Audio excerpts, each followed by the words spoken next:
Welcome, boys and girls, once again to Live from My Office, sponsored by David Hochberg and Team Hochberg. You save money if you get a hold of them. 855-56-DAVID or 56david.com. Listen wherever you get your podcasts, as you have chosen to today. Drop a comment right here as well. And don't forget to follow or subscribe as so designated. I mean, we're everywhere. You know, we're on your Apple podcasts. We're on your Google podcasts. We're on your TuneIn, your iHeart, your, you name it. We're there. So, and of course, Spotify. Yeah. And Stitcher. Sure. Yeah. And all the other dwarfs as well. But please subscribe or follow wherever you listen to your podcast. Also, email me. We still have app gift cards, but they're not going to last forever. It's a simple process. You send me an email to thecochronshow@gmail.com. Give me 3 names of your friends with email addresses. I will send them a sample of the show. Give me your mailing address. I will send you an Apt Electronics gift card, and thank you to the people at Apt. Social media, yeah, Twitter. We're still doing the Trump dump. Only a few more days of that. I've been counting down 100 highlights over the 100 days leading up to the election.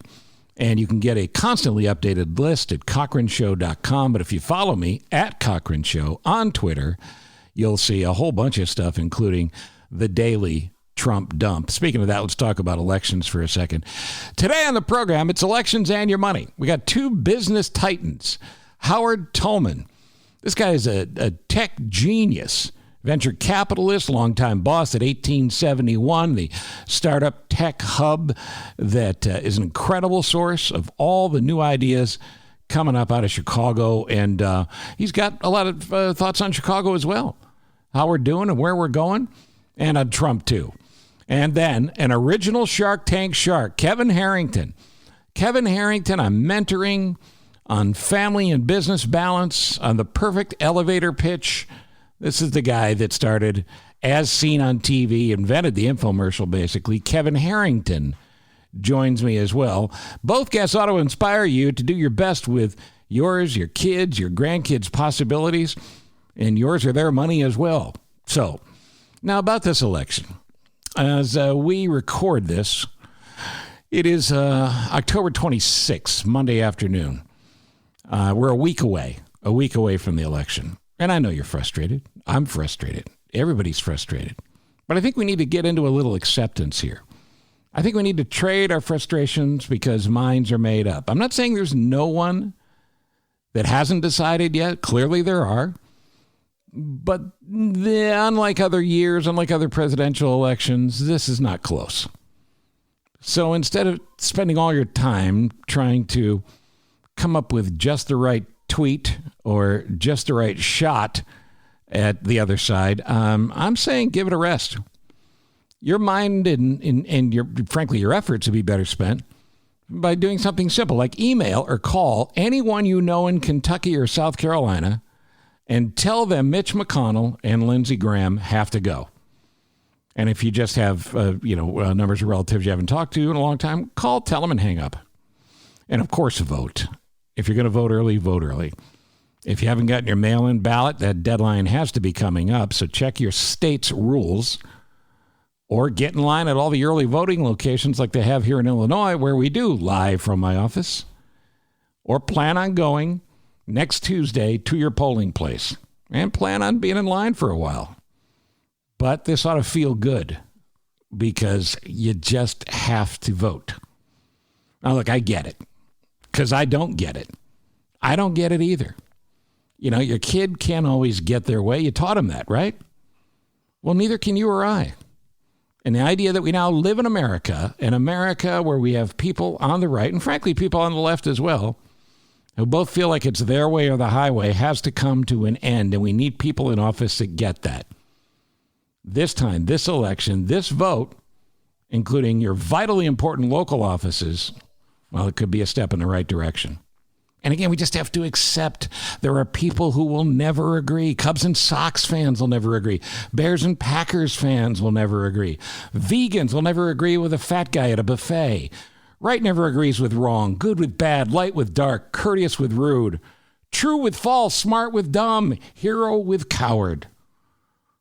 backbone with Mike Pence, and intelligence and decency with Donald Trump. There's just some things that are opposite, and they're never going to change. So, look, I'm glad you're here. I appreciate you listening, and I hope you'll stick around because we've got a great episode, including a really fabulous charity to tell you about that is literally helping kids every single day of the year. But up next is Howard Tullman.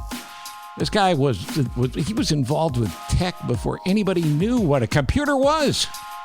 Howard Tullman joins me next on Live from My Office.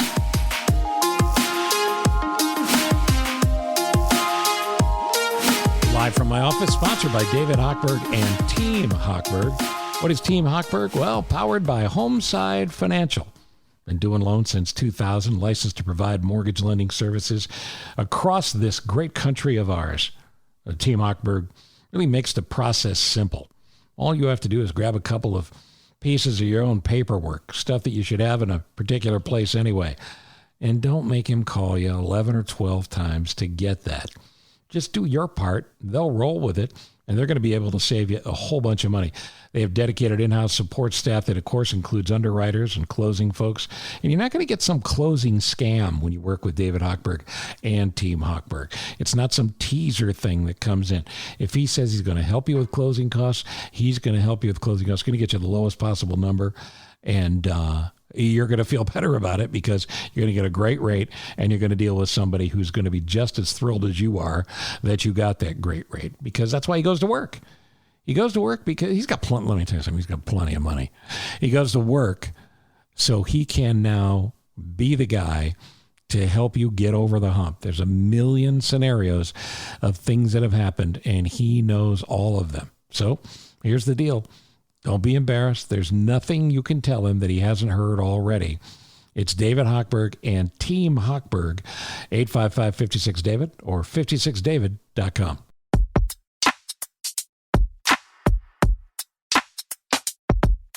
It's a pleasure to welcome an old friend from the radio show and a guy who has done, well, frankly, he does more in a day than I've done in my entire life. It's the great Howard Tullman. Howard, how are you? I'm glad to be here. Yeah, and I noticed you didn't fight me on the notion that you do more than I've done in my whole life. You could have argued.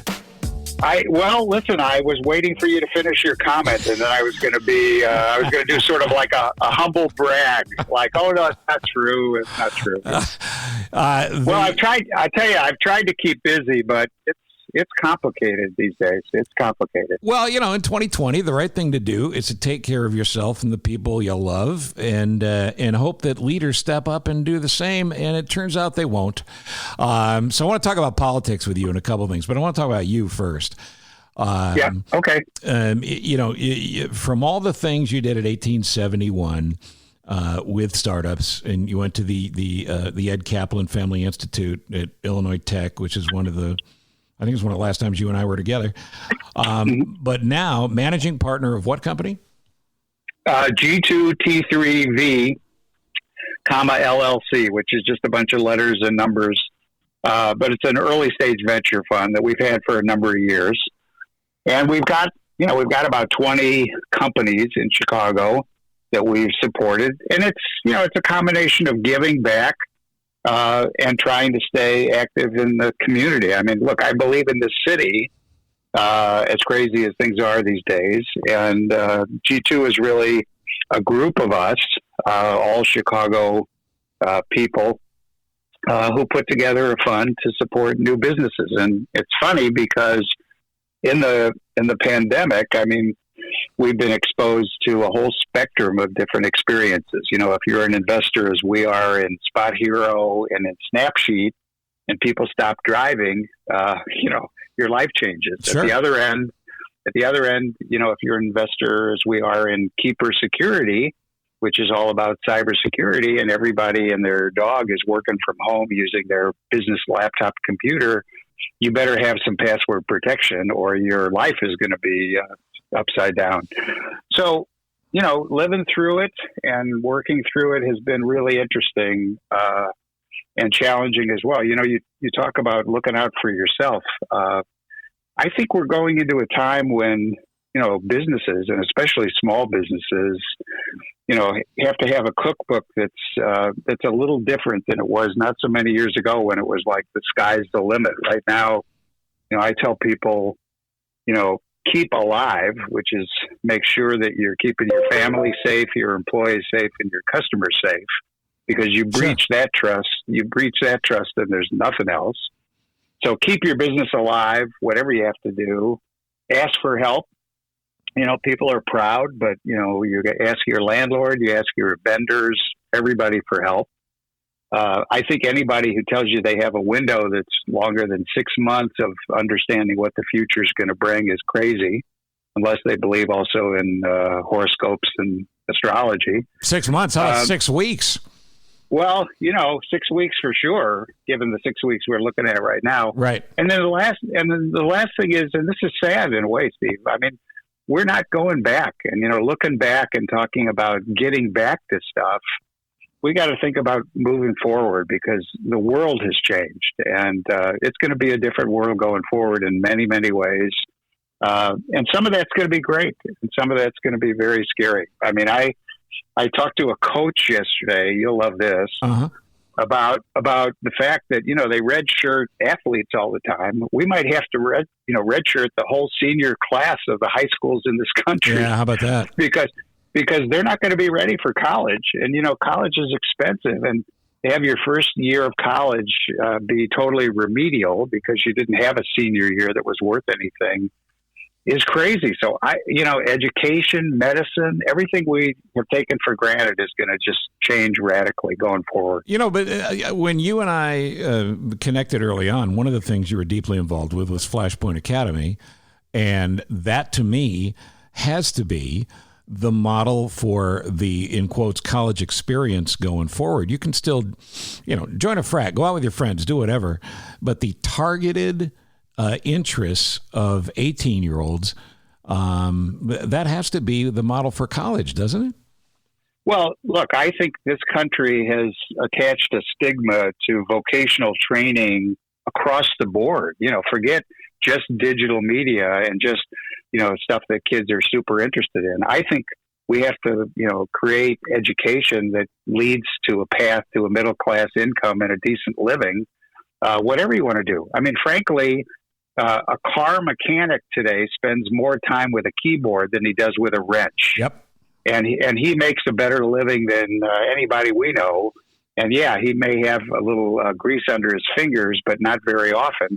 So, we have to look at this stuff and say, how do we change the way we've kept score? How do we build for the future?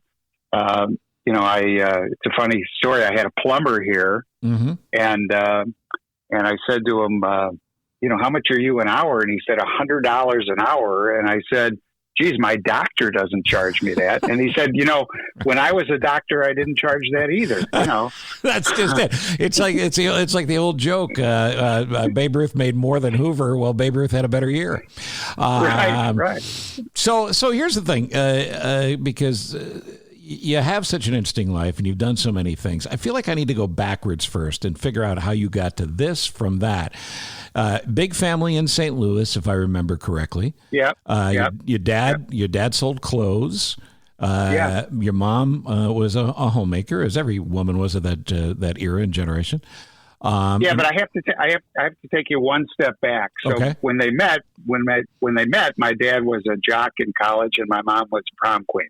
Oh, okay. So right. so I had fancy roots, and yeah, and I grew up in a highly competitive environment in every sense. I mean, when you have a big family, you got to compete anyway. But so I had good training. I had really good models in terms of both of my parents. Well, and you get what you get from mom and dad, right? You get hopefully ethics and morals and a work ethic, certainly on dad's side from the era in which you and I grew up.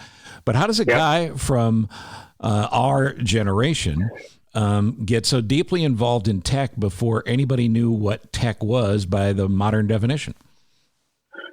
I think it started because I was a engineering student at Northwestern, so I was sort of technical. I took my first class in computers in 1963 at IIT. So coming back 30, 40 years later to the Kaplan Institute was an amazing sort of coincidence. Yeah. And but when I started out after college, I was a lawyer for 10 years. And the lesson I took away from that was really that information, not necessarily technology per se, but that information was going to be the most valuable thing going forward. And it's really funny because the first company we started was one, which was a database of automobile information. But frankly, I was managing, when I was a lawyer, very large-scale class actions, very complicated matters. And computers were just becoming tools that you could use. And I was lucky enough to be sitting, in a place where people would pay me to get smart about information, Sure. about computers. And then after about 10 years of being a lawyer, I retired to start the first of the companies, which, by the way, even today, God knows, 40 years later or something, is, 5,000 or 6,000 employees at the Merchandise Mart, Yep. And still thriving. And so, information technology was the beginning. We did a series of database companies, as I said, automobiles, employment, boats, insurance, real estate. And that was the first generation of my, businesses, which were all these data businesses, and, grew up at a time with people like Bill Gates and Steve Jobs and all these people. Sure. And watched, by the way, what again, I think may be a clue to Flashpoint, as you mentioned. I watched entrepreneurs go from being nerds to being rock stars. Right. In my life, in my lifetime. Yeah. And honestly, the best thing we could possibly do for our kids in high school, who used to think the only two ways out of the inner city were basically sports and music, today they understand that every guy in sports and every guy in music wants to be an entrepreneur too. Yep. I mean, when you talk to these people, they talk about business. They don't talk about music or sports. And so if we can just take that wave where we got, everything's leaning in the right direction and interest kids in learning again in school, instead of having school be a chore that is the most boring place that they go, if they ever get to go back to school. Right. We've got to change all that stuff. We've got to make education, the most important thing that we deliver to our kids. Well, patience is in short supply now on all levels. And you probably saw the vision of Gates and Jobs long before we did. I think kids today go, well, what do you mean you didn't understand that computers would be a big deal and everybody would have them? What do you mean that cell phones wouldn't do all the things they do and everybody would have? There was a time not that long ago where stuff like that was, we don't really need that. That's not going to last. Yep. So did you ever get frustrated knowing the future ahead of time? Well, I got frustrated at the rate of change. Right. But today I would tell you that the past is becoming the past nowhere near as much as the future is becoming the present. Think about when we grew up. I mean, in your wildest dreams, you wouldn't imagine that instead of going to a doctor's office and begging for an appointment to get a flu shot, that you'd walk into any Walgreens, CVS, or half the places in the world. As I did this week. And get a free flu shot, right?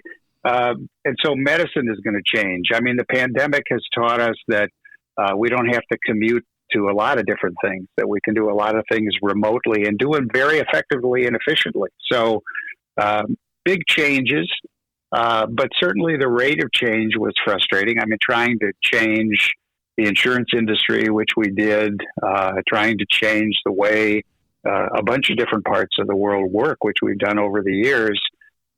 It's been a slog, but the important thing you learn as an entrepreneur is that it's the journey that's the real juice. It's going through the process of building it and doing it with a team.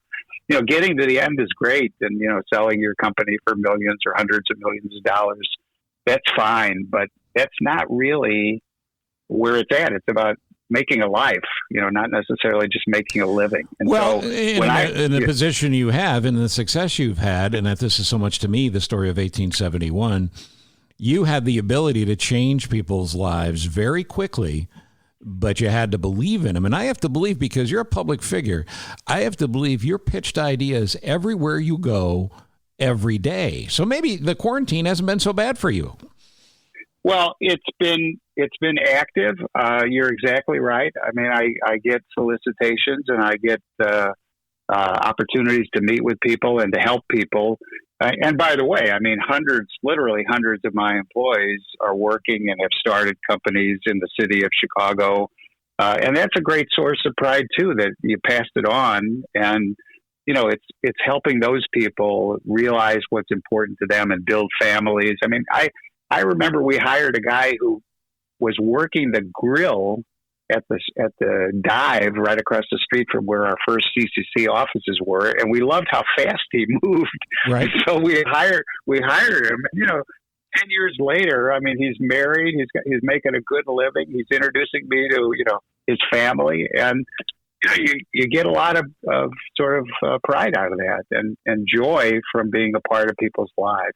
So well, how do you decide? How do you decide what to dive into? And I know there's 100 reasons why you would invest in a company, but if somebody comes to you, again, I think of guys of our generation, and I'll use baseball as the model. Scouts for baseball teams would go and they'd travel. And because they had years of experience, they would be able to see whether a guy's curveball hit the right spot, whether a guy's bat speed was okay, whether a guy could run or not. Now, almost everything is analytics, and those old school scouts are gone. You have the ability to understand the analytics and the data like very few people do, but you also have, 40, 50 years of experience that are gut feel. How do you meld the two? Well, first of all, I'll tell you that we built a tool. This is a secret, but I'm going to share it with you and your listeners. Appreciate it. We built a tool for 3 of the ball clubs that tracks and builds a profile of social media for prospects for baseball for 3 reasons. One, you got to make a bet on a kid in some foreign country when he's 15 years old, and you're going to invest millions of dollars to bring him along, and you better guess right. And guess what? It's all about character. They can tell you everything else about his physical attributes, but ultimately the winners are character. And the only way we've figured out to effectively measure character is social media. You've got a complete window on these kids. And we're literally building tools that permit us to make analysis and recommendations to some of these clubs about whether this kid has the right morals and, just as you said, the right sort of work ethic and things like that. And so, when you say the internet never forgets, I mean, kids don't understand that they're building a picture of their future when they're engaging with social media. So that's just an example, a today example. We're literally helping the clubs figure out how do you develop, people for your farm clubs in baseball based on that. But look, when I look at a business or I look at an opportunity, the one thing about Trump, and I can't imagine anything good about Trump, but the one thing is that he's very transactional. And what I say to people is, when I am presented a business opportunity, I don't want to know what I'm doing for you. I want to know what you're doing for me. And so we look at a business plan and we say, is it going to save me time? Because time today is more valuable than money. And we can talk about that separately.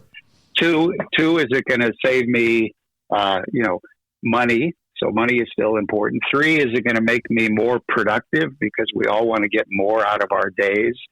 4, and this is most important, is it going to help me make better decisions? Which means, is it going to give me the information I need to get smarter, faster?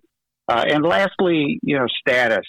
In this world of attention and everything that's going on, if you can sort of get my story out there, that may be very valuable. So if you can't demonstrate to me in a 2-minute elevator ride that you've got the right idea in one of these dimensions, that you're going to create real value, then I'm not interested.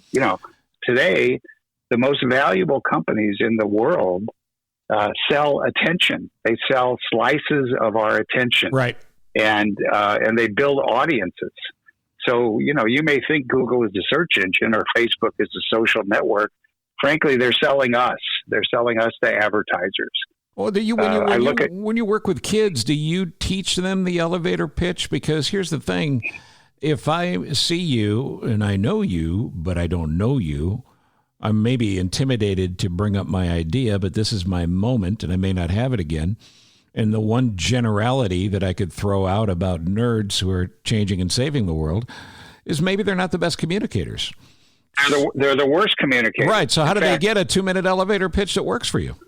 Well, that's exactly what we did at IIT. We had 2/3 of the equation. We had engineers and computer scientists, very bright kids, and they were diverse.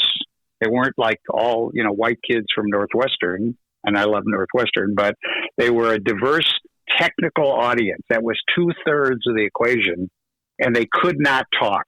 They absolutely could not tell a story. Right. They couldn't sell themselves. You know, they say the difference between an extrovert engineer and an introverted engineer is that the extrovert is a guy who looks at your shoes instead of his shoes when he's talking to you. So I love that. So we taught them to tell their story. We taught them how to get up there and pitch, because if they don't sell themselves first, it doesn't matter how bright they are. It doesn't matter anything. If they don't know how much you care about stuff, how much you know doesn't get there. What's the strangest place you ever pitched an idea? I would say that the strangest place I ever pitched an idea. No, the strangest place you were ever pitched. Because here's what I picture: you're out for dinner. You're in your restaurant men's room. You're standing at the urinal, and the guy next to you wants to tell you about his startup. You know, that has happened. Well, and the reason it's happened is, you know, I do a lot of speaking, and before I speak, you know, the funny thing is, I mean, a lot of speakers will tell you the same thing.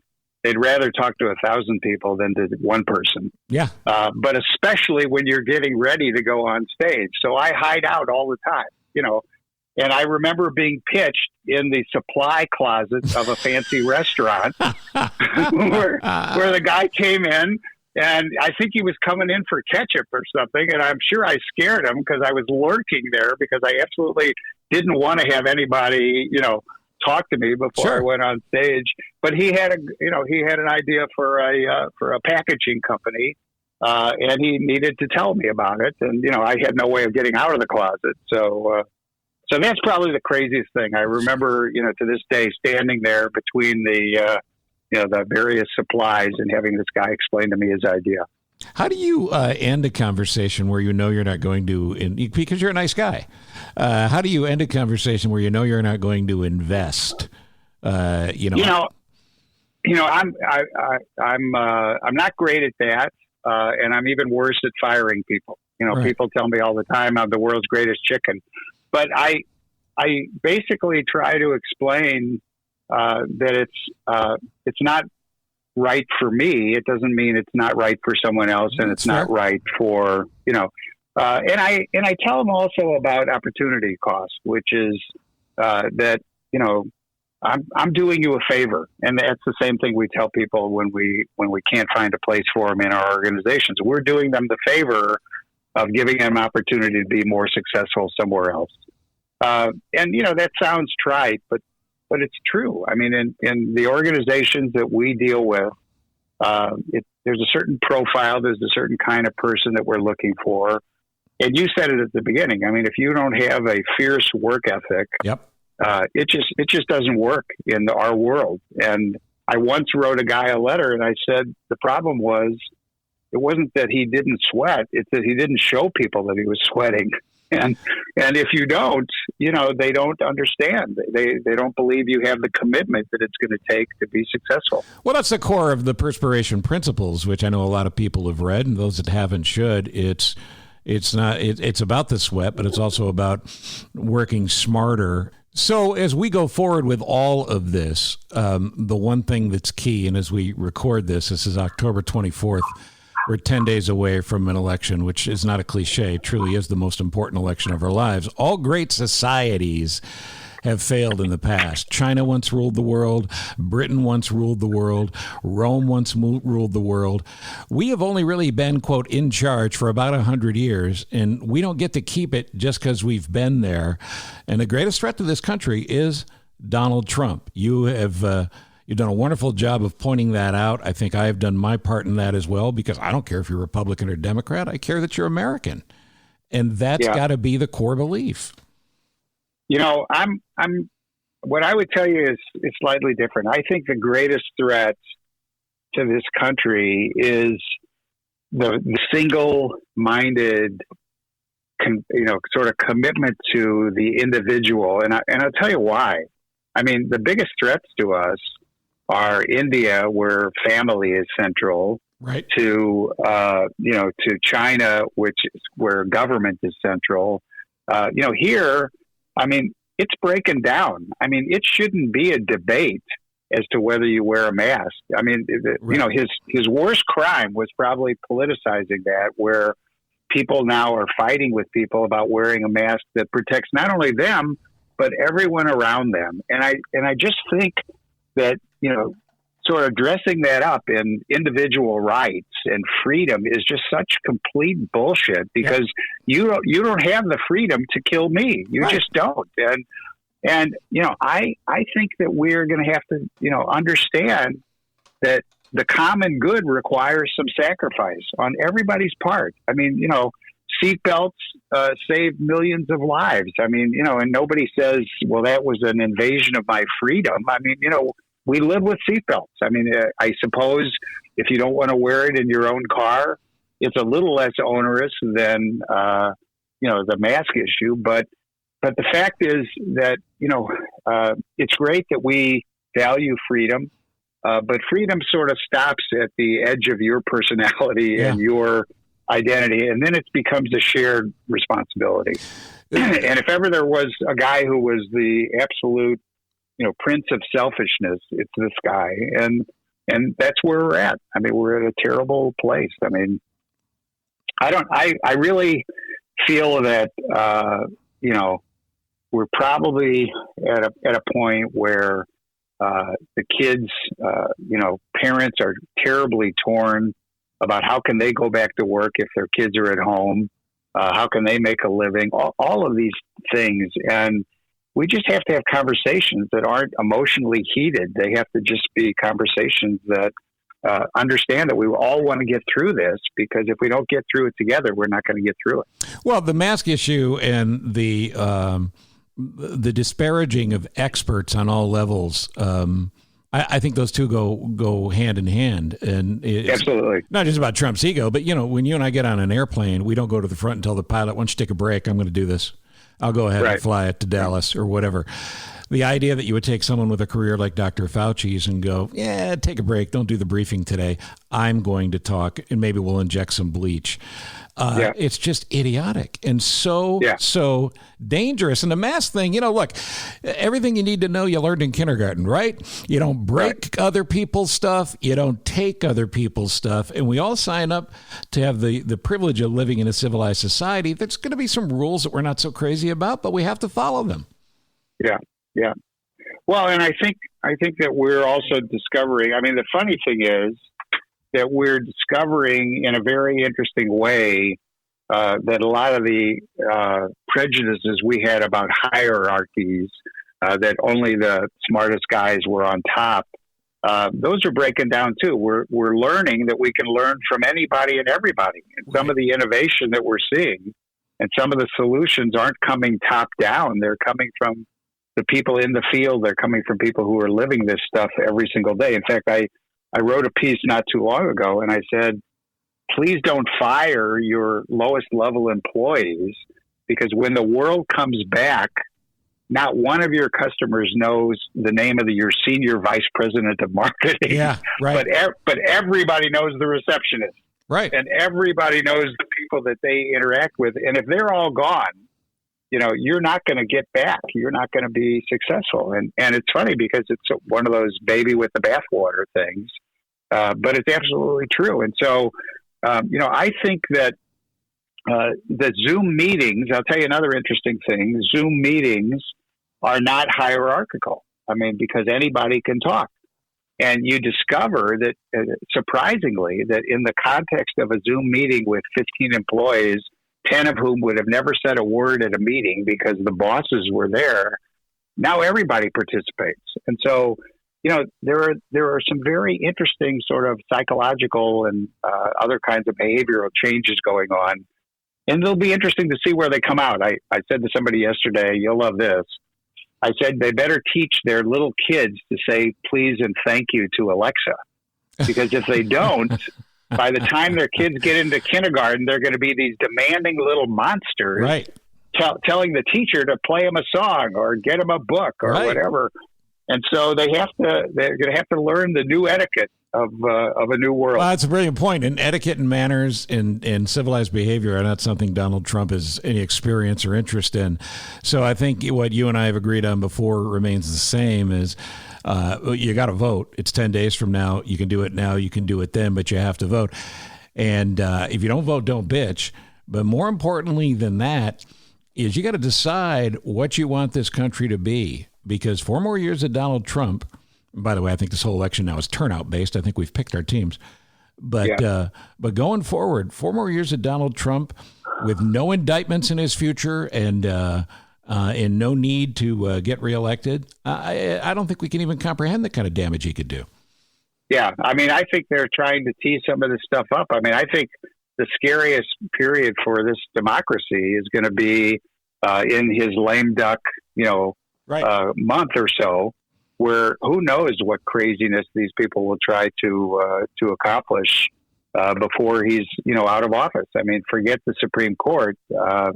I just think we have no idea. We have no idea what a villain McConnell is and Lindsey Graham. I mean, these people. This is sort of last ditch for them, and the people in his administration, it's even worse. It's like they just had a $5 million contract for the guy who's trying to break the post office, right. Right. I mean, this is going to be, grab everything you can grab before you leave town. And I don't know who's going to be there to try and keep people honest or to keep an eye on it. But I fear for that as well, because all of the people who might have had a conscience, I think, are long gone. You got to turn up, folks. You got to turn up, turn out, and please don't put it off to the last minute. Make your plans now. All right. Now, if I've learned anything from you in this conversation and previously, the 2-minute elevator pitch to me sounds like if somebody comes up to you, they need to tell you in a quick, concise, relevant way why their idea matters and what their idea will do to change things, whatever category it's in. Is that a fair summation? The only thing I would add is matters to me. In other words, tell me why it's going to matter to me. Okay. I mean, I'm not interested in pie in the sky and helping, orphans in India. I'm interested selfishly, because that's how the world works. What are you going to do for me, and what have you done for me lately? But yeah, I think that's right. And just one other thing I'll tell you is that, we're this idea of time, Steve, is going to be so important, crucial, that our lives are lived in this hurry up state now, but businesses that are focused on how to save us time going to be a big change. Another one I'll just leave you with is voice. I mean, voice is going to be the operating system of our futures, both in our cars and our homes. And one of the things people don't really understand is as we get older, and we're old guys, the difference between typing something and saying something is all the difference in the world. I mean, and as the population ages, the boomers and everybody else are going to want to use voice controls more and more, all driven through our phones, all driven through devices. I think we're going to see big changes in medicine, because I think we're going to wear, whether it's the Apple Watch or whether it's a monitor, that's going to do a better job of reminding us about our insulin levels or different health considerations than we ever imagined was possible. And it's just going to be a part of our lives. So, look, very exciting. I mean, we got to get beyond this guy. We got to get back to science and back to values.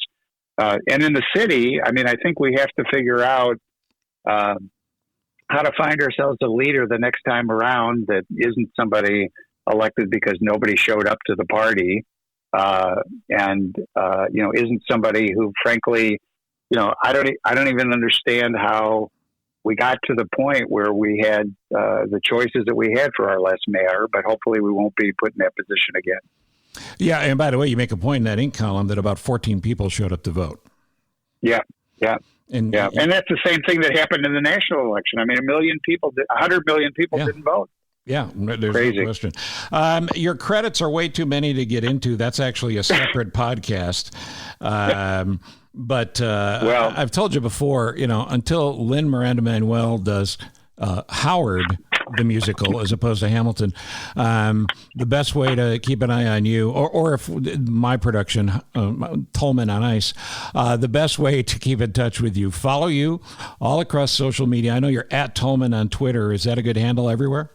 Yeah, I think everything is Tullman. I did it in order to spite the rest of the kids in my family, because now they have to have, if you take all those domains because you're the oldest, then they all have to have, sort of second rate things like, so, but no, Tullman is fine. And, as I say, I write a weekly column in Inc. on Tuesdays, where I try to pay attention to business, although a little politics creeps in. And this is the final message. I mean, if people don't understand that it's our business to care about the government in this country and leadership and the example that we're leading for our kids, you can talk all you want about how to be a better entrepreneur, but first of all, you have to be a better person and a better citizen. Yeah, well said. And that's the key for this election.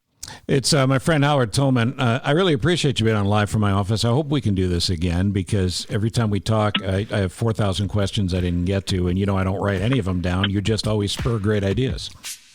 Well, I'm happy to do it anytime it's convenient for you, buddy. I'd like to personally thank presenting sponsor of Live from my office, David Hochberg, and the folks at Team Hochberg, your trusted local lender. Look, he's passionate about helping listeners, and he's done it for years and years and years. And I trust him with my own family. My sister has done 2 refis with David. My daughter is about to do her refi on her first home with David. And also that ne'er-do-well, that drifter from town to town that, John DeCoste from the Steve Cochran Show. He helped John and his family enhance his credit, refinance a previous home, secure the financing on his new home. Point being, if I'm kicking all of the people I care about to David Hochberg, well, then I think you can trust him. You can trust what I'm talking about. I've had great experiences. Is he loud? Of course he's loud, but he's loud because he cares. Here's how you get started. Go to 855-56-DAVID. That's the phone number. Pick up the phone and call him and talk to him. The website is 56david.com. You can refinance to pay off debt that you might have. You can ask about your student loan situation, reverse mortgages to help you or your parents with housing challenges, buying a new home. Again, the bottom line is this. I trust him. And I think you should too. Just don't let him in your house for too long. Easy to contact. It's David Hochberg at 56david.com, or call him up at 855-56-DAVID or 855-56-DAVID for Team Hochberg and the home help and the money help you need. Team Hochberg, presenting sponsors of Live from my office.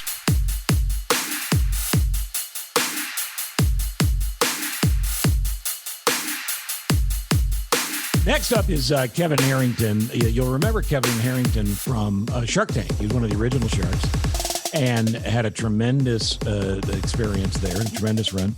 But it turns out he also invented the infomercial. And it turns out he started this little thing called As Seen on TV, the As Seen on TV line.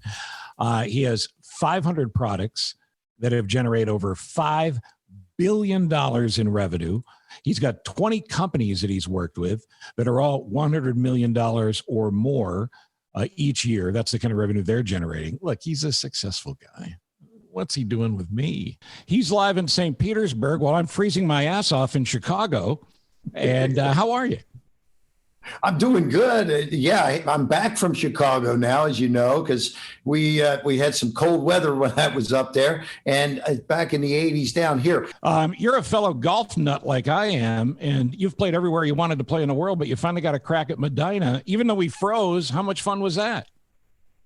Oh, I had a ball. I know there was some folks were saying, "Hey, we're going to, quit early." I'm like, you know what? I'm here. This is the day. I'm playing all 18 holes. For those that live there, you can do it. You can do it whenever you want, I guess. But that was my first and only time I played there.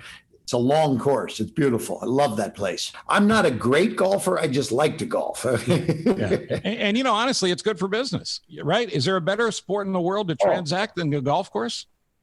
I do deals, it's fun. You get to know people and yeah, I mean, it's a fun time to, whether you're doing hardcore business, just, Sure. pressing the flesh a little. I like hanging out with athletes and it's fun to watch celebrities play golf too. I mean, Todd English, I've known for years and known him as one of the greatest chefs in America. Had no idea the guy at one time was a scratch golfer. I mean, he was crushing. Yeah. Had a lot of fun. It was great. There's an announcement coming from you guys, and it's probably too early, but it involves golf. So that's the tease for the golf nuts for whenever you guys end up making that announcement. But in the meantime, I want to talk to you about a couple of your friends. But before we get to that, I want to talk about the book. It's just out, Mentor to Millions. And this is a book done with a friend of yours, Mark Tim. I'm not through it, but I read a good chunk of it. And I thought the cool story was, without his daughter, Mary, he maybe never would have made the connection to you. Yeah, I mean, it's pretty crazy. We actually, Mark, Tim, and I are the co-authors of the book, and I have the book Mentor to Millions is all about the impact mentoring has, and it's not so much millions of dollars, but it's the exponential effect of having mentors in your life help build your business. And so I've had mentors. Zig Ziglar was one of my mentors. Zig mentored Mark Tim. When Zig passed away, we were both communicating with the family and Tom and Julie and all of them.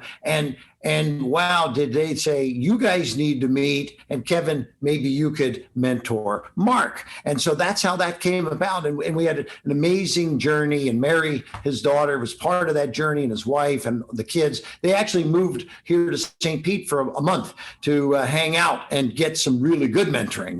Well, let's talk about that, because you make a point in the book, and it's important. When you find a mentor, whether it's Kevin Harrington or someone else who you may know in your own life that's successful at business, but you hadn't had a chance to approach them, make the approach, and correct me if I'm wrong on any of this, make the approach, show that you're serious, show that it's worth your time to have the discussion. Yes. And then if you're like Mark Tim, you pick your family up and you move to St. Pete just so he could take advantage of whatever time you had available to help him.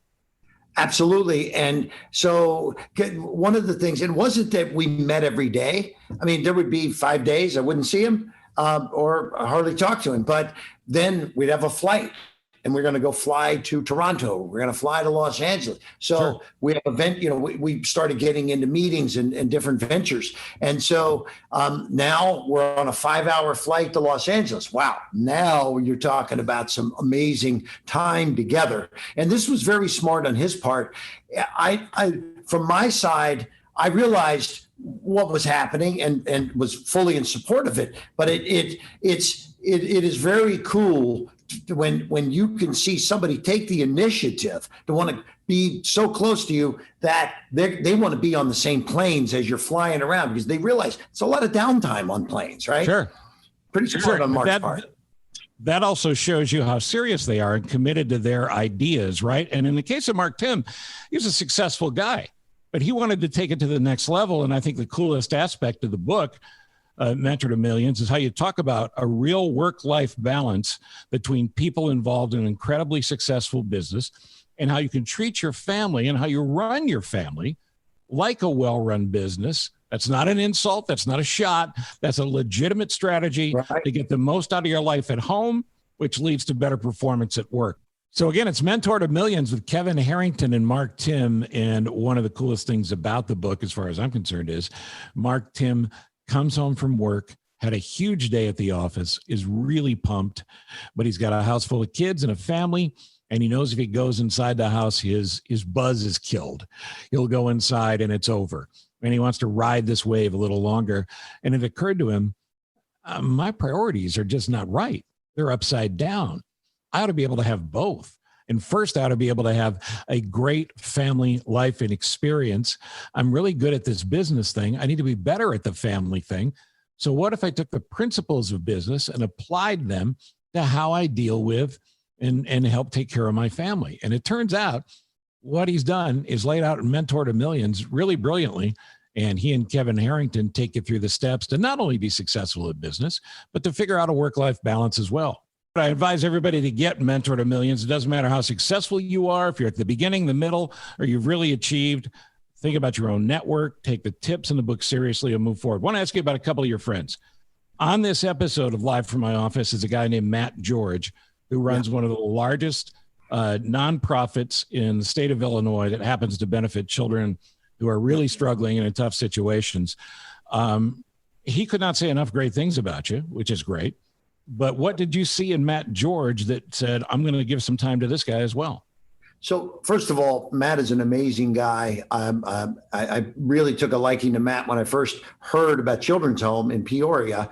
And for many years now, Matt has been running Children's Home. That is a big business, actually. I mean, It's a nonprofit. It's a 501c, but they have 1,800 kids that come through there on a monthly basis, and you're dealing with homeless and kids from brutal family situations, et cetera, et cetera. And so Matt, this is his everyday helping all of these folks and through turmoils. And I said to Matt, because he said to me, Kevin, we have a $30 million budget that we run this business with. It's a nonprofit, but he's like, there's got to be other businesses that are nonprofits like this that need some help. And so, sure.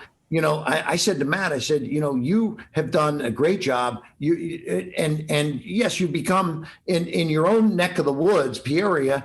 People know Children's Home.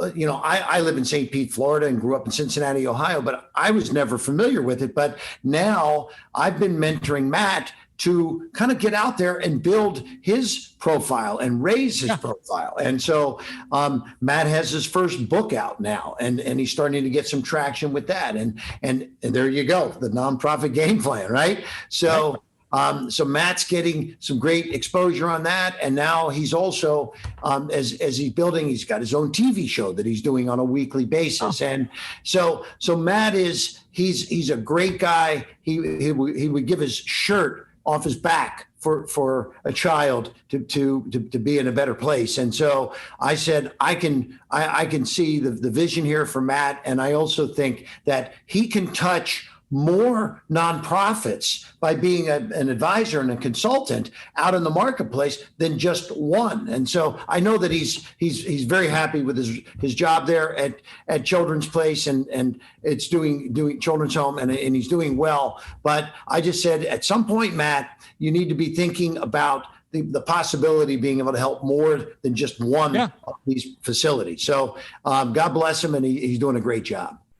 Yeah, and the book is tremendous. And you and I both know hundreds of people who have huge hearts who run nonprofits, but they just either don't have the time or the knowledge to run them like a successful business. And that's why I think people can get so much out of this book, The Nonprofit Game Plan. Another one of your friends, a mutual friend, is a guy named Keith Sison. Oh, yeah. And he showed me the Everlet, which is this very cool faceplate you put over a wall outlet. And suddenly you never lose your charger again. And that's all part of something called TEDdy, Today's Everyday Inventors, which is an organization I know you're excited about. Yeah, so Keith Sison, great lawyer, and when we first hooked up through a mutual friend here in St. Petersburg, Florida, Keith rents a home down on the beach and comes down here from Chicago. I guess the weather gets a little chilly up there every night. A little bit, yeah. Yeah. So Keith's like, hey, Kevin, I deal with inventors, and I have this company called TEDdy, the everyday inventor. And I said, oh, well, how does that work? We give them a score based on how, kind of patentable and how valuable that patent might be. So I said, Keith, this is amazing. I love it. One of his first products, the Everlet. I mean, I buy phone chargers all the time because I have people coming in and out of the office, people coming in and out of the house. What do? Oh, this one must be mine. Boom. Yeah. Okay. It's gone.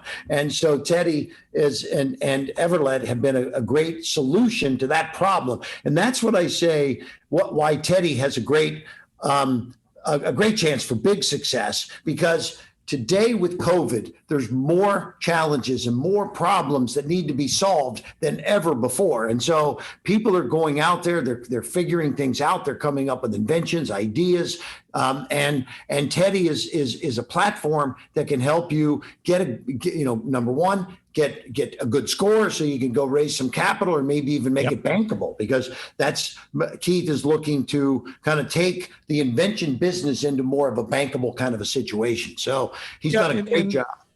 And then, I don't know, we've only got like 2 minutes here. And I talked to Howard Tullman about this as well, who did the 1871 startup here in Chicago.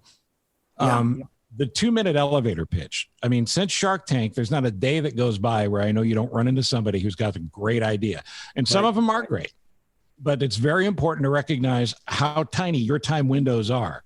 So what advice do you have for the 2-minute elevator pitch? Not just for people that run into you, but for where they run into anybody in life where they may be able to make a pitch for what they're passionate about. Steve, great question. So I'm going to give you a very simple formula. When you want to create any kind of a pitch, tease, please, and seize, okay? You tease with some kind of an attention-getting problem. Get their attention, but give me a problem. Now, once I'm nodding my head, yeah, that is a problem. That's the tease. You got my attention. I'm agreeing with you. Now, solve the problem with the please. Solve the problem. Give me the benefits. Show me some magical transformations, maybe a couple testimonials. But this is kind of the sell now, the please. Why should I want this product? What does it do? How does it make life easier? How can you demonstrate it? And maybe some magical transformations. When you think about weight loss, you're losing weight. When you think about skin creams, you're getting clearer skin. Proactive was an acne product, right? So magical transformation. And then the most important part is the C's, because if you don't have an irresistible offer, and that's what the C's is, all right? So you tease them, please them, seize them. And the C's with an irresistible offer is now, why do I do it now? What is the reason I need this right away? Well, if you follow some of the things we've done in the past, we say, okay, you can buy, let's say it's a face mask and it's $19.95, but wait, there's more. If you buy this, you'll also get the phone and you'll also get the case. And this is where the irresistible aspect comes up, is you're not just giving them one thing, order now, and you'll also receive this and this as tie-in. So that's the irresistible aspect. So tease them, please them, and seize them, the 3-step system for a 2-minute pitch. It's great. And the as seen on TV thing, that might catch on. I don't know if you know about it, but it's fairly good. Listen, thank you so much for doing this. I know how short your time is, and I hope we can do it again. Steve, I promise we'll be there. Let's do it. Take care. All the best. I'll see you on the golf course too. Okay? Yeah, we'll do that as well. Thank you. Thank you, Kevin. See you, buddy. You're welcome. Bye. Each time on Live from My Office, we give a good solid plug to a nonprofit, a charity. And if you have one you'd like me to talk about that you think I might not know about, I'm happy to hear from you about that and everything. But tell me about the charities you love, the ones you contribute to. And send that in an email to me at thecochranshow@gmail.com. So I plan a lot of charitable golf outings. I MC a lot of charitable golf outings. You meet a lot of interesting people. And last week at one of these events, I met a guy named Matt George. Matt George is the boss at one of the largest children's charities, really anywhere. He's a writer, he's a speaker, and he's CEO of the Children's Home Association of Illinois. He and Kevin Harrington from this podcast got together, and Kevin Harrington said, you got to write a book. And that book is a smash hit. It's the Nonprofit Game Plan, the proven strategy for nonprofit success by Matt George, who I had an opportunity to talk to, and I thought you ought to hear it. This is live from my office. Steve Cochran, as always, and it is a pleasure to say hi to my new friend, Matt George. Hi, Matt. How are you doing? Well, I'm all right. I've just thawed out. Matt and I played golf about 10 days ago, and I believe the temperature was about 6 degrees. You know, it was worth it, though. It was great to meet you and hear your story. Well, it's great meeting you, and I've listened to you over the years, and so I'm pretty excited about this. Yeah, it was a cold day that day. Now let's talk about your group, the Children's Home Association of Illinois, based in Peoria, right?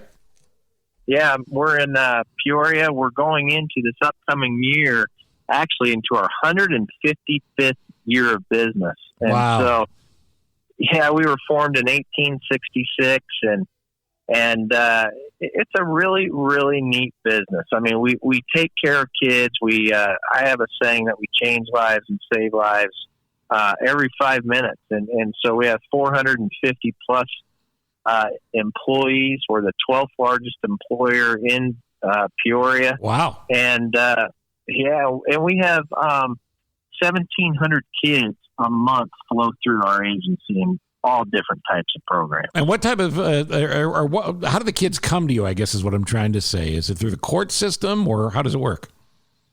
Just about every which way you can think of. We have relationships with DCFS. So we have residential and foster care and supervised independent living programs and transitional living programs. Those are all DCFS programs. We also work with DHS and, local United Way. We work with school districts. We have a lot of different partners in 50 plus programs. Wow, it's amazing. And the mission is simply to take these kids who are at a very difficult spot and give them quality of life and set them on a path to success. Yeah, that's the mission. And it's, I look at it a lot of different ways. I always say change lives, save lives, but I also say that, the goal is to become a productive tax-paying citizen someday. Sure. And, and every kid is a different case. Well, as you know, your friend Kevin Harrington was on this podcast as well, or is on this podcast as well. And you had a pretty unique experience in getting to have Kevin Harrington be a mentor to you. Tell me that story.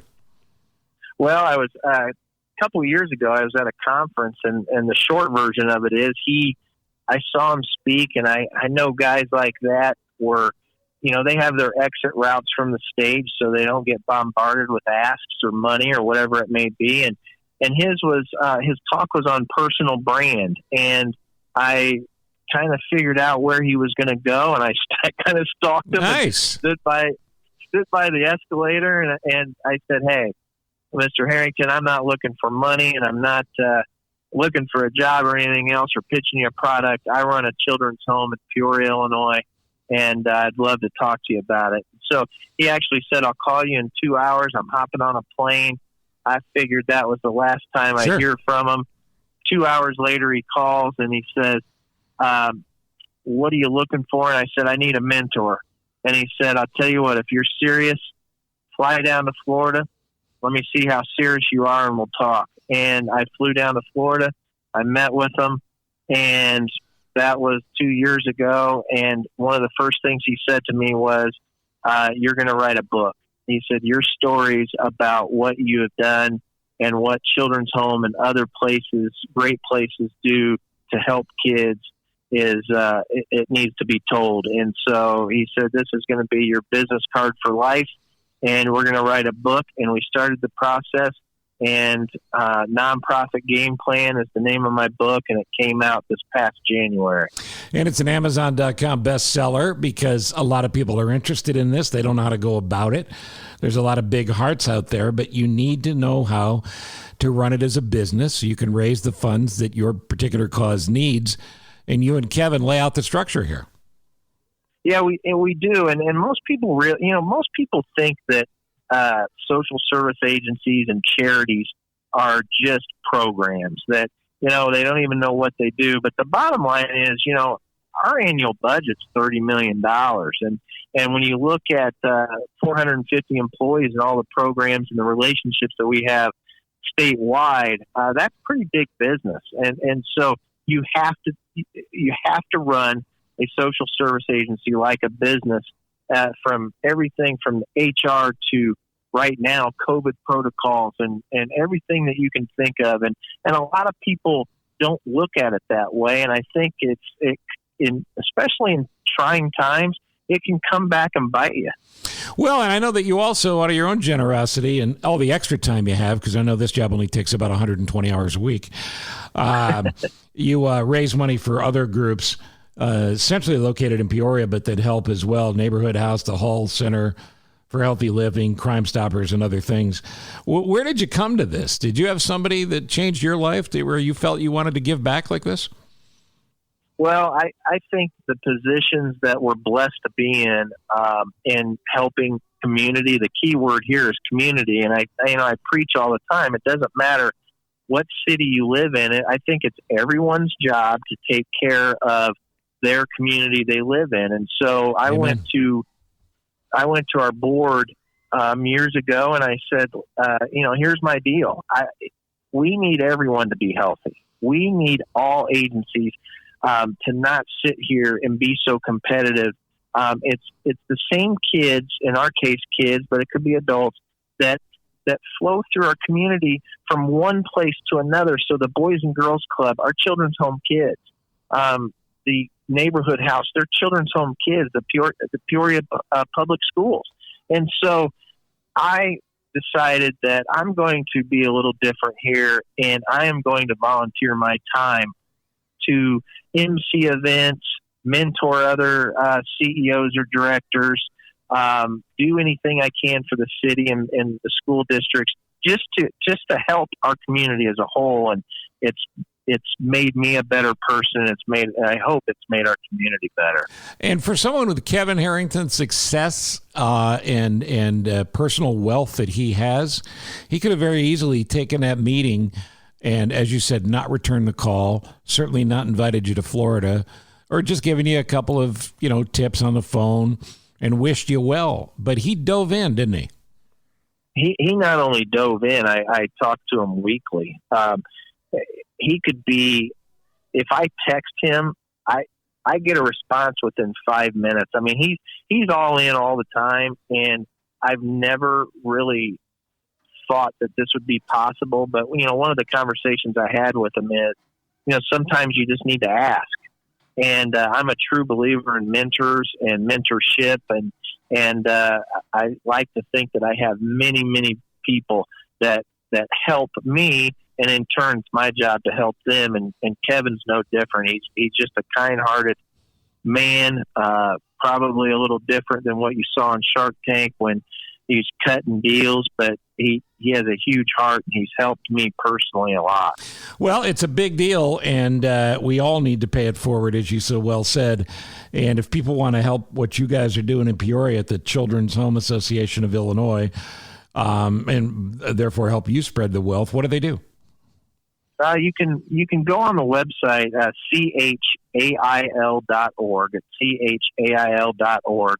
And you can, right now it's holiday time, and so we are well over 1,500 kids that we have gifts for, and you can, but we have programs throughout the year. And so we have 1,000 volunteers in non-COVID times, and it's just a great agency, and it's a very impactful agency, and I'm very proud to be a part of it. Well, you should be proud of it, and I salute you, and I'm glad I'm your new friend. I'm glad to meet you, too. It was a very fun day, even though, like you said, it was freezing. Yeah. It was cool.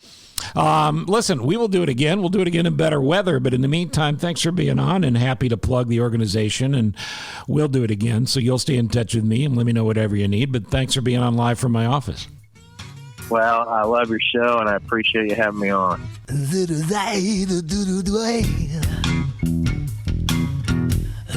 On social media, it's at Cochran Show at Twitter, on Facebook, and The Cochran Show on Instagram. By the way, over 1,000 followers now on Instagram.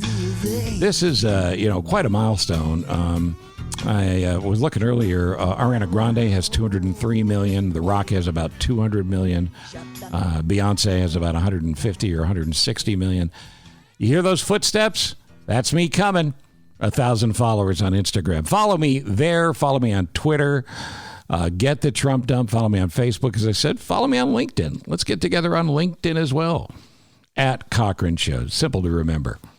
Also, the email, I've given it to you a couple times. I'll give it to you again. thecochranshow@gmail.com. Now, this is a very busy week as we lead up to the election. Of course, we'll have our regular Friday episode of Live from My Office. But plan on a special episode this Thursday. We'll announce the details on social media. And next Monday, the day before the election as well, I might even put up a special episode this weekend. I want to thank Howard Tullman, Kevin Harrington, Matt George as well. Ross Cochran, the brains and the looks of the operation, who produces and edits Live from My Office. And of course, mostly we want to thank you for listening. And I hope you'll come back and do it again. Now we want to end where we end most often, with the music of the musical director of Live from My Office, and that's John DeCoste. See you on Thursday's special episode. In the meantime, enjoy this. 30 years plus on the airwaves, you have turned your dial to me. Now you're tuned into my podcast. It's Live from My Office, Steve. From Ithaca, New York to Carolina South, W. Cochran Steve. From Minneapolis and then Chicago twice, top rated shows achieved. Sit back, relax, and now listen to my show. When or wherever you are, 'cause you're on the go. A-list celebs with some laughs and great info. Live from my office, the Steve Cochran Podcast Show. Yeah, yeah, yeah. No better place to be. Yeah, yeah, yeah, yeah. Subscribe and like for free. Yeah, yeah, yeah. Live from my office, Steve. So glad you're with me. It's Live from my office, Steve. Thank you for listening to Live from My Office, a service of Monkey Run Productions. All rights reserved. The podcast is hosted by Steve Cochran, and it's mixed, edited, and produced by me, Ross Cochran. Support the show by subscribing wherever you're listening and by telling your friends about it. Follow Steve on all social media channels, including Facebook, Instagram, Twitter, and LinkedIn. And make sure you check out this episode's show notes for relevant information discussed during the conversations. You can also email the show directly at thecochranshow@gmail.com with any questions or comments. And that's the best place to tell us about your favorite nonprofit so we can make sure we mention them on the next episode. Steve is available for corporate speaking gigs. He would love to MC your event. And occasionally, he's funny. Thank you for listening. Head to cochranshow.com for more.